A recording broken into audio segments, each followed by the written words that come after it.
ത്രിയേക ദൈവത്തിന് സ്തുതി. യേശുവിൽ സ്നേഹവന്ദനം. പൗലോസ് അപ്പോസ്തലൻ ഒരു കാലത്ത് വിലപ്പെട്ടതായി കരുതിയിരുന്ന പലതും അപ്രധാനമെന്ന് മനസ്സിലാക്കിയപ്പോൾ അവയെ നഷ്ടമെന്ന് സമ്മതിച്ച് ഉപേക്ഷിച്ചതിന് ശേഷമാണ് ക്രിസ്തുവിനെ അനുഗമിക്കുവാൻ തീരുമാനിച്ചത്. സംഭവിച്ചുപോയ നഷ്ടങ്ങളെ ഓർത്ത് ദുഃഖിക്കുവാൻ അപ്പോസ്തലൻ ഇഷ്ടപ്പെട്ടില്ല.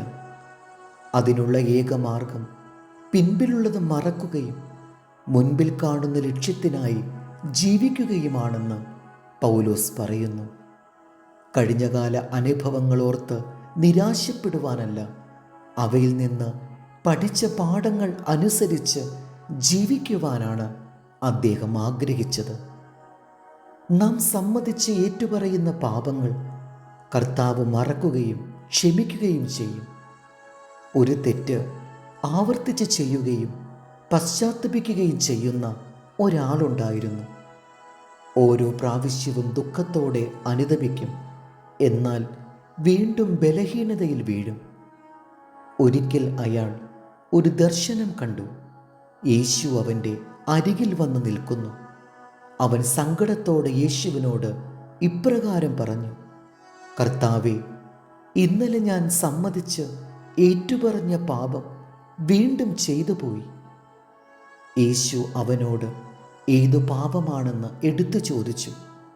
അവൻ വീണ്ടും പാപത്തിൻ്റെ പേര് പറയാതെ ഇന്നലത്തെ ഏറ്റുപറഞ്ഞ പാപം എന്നു മാത്രം പറഞ്ഞു.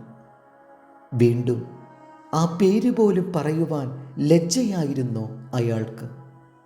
യേശു അവനോട്, ഒരിക്കൽ ആത്മാർത്ഥമായി ഏറ്റുപറഞ്ഞ പാപങ്ങൾ എന്നേക്കുമായി ദൈവം മറന്നു കഴിഞ്ഞിരിക്കുന്നു. ഭാവി ശരിയാക്കി ജീവിതം വിജയിപ്പിക്കുവാൻ നമുക്ക് ശ്രമിക്കാം. ദൈവം പഴയതിനെ മറന്നിരിക്കുന്നു. നാം തെറ്റുകൾ ചെയ്തു പോയിരിക്കാം.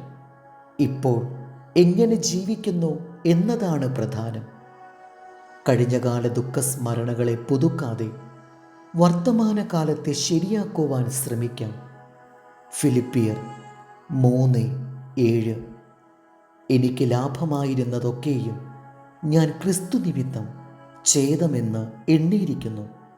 അത്രയുമല്ല, എൻ്റെ കർത്താവായ ക്രിസ്തു യേശുവിനെക്കുറിച്ചുള്ള പരിജ്ഞാനത്തിൻ്റെ ശ്രേഷ്ഠത നിമിത്തം ഞാൻ ഇപ്പോഴും എല്ലാം ഛേദമെന്ന് എണ്ണുന്നു.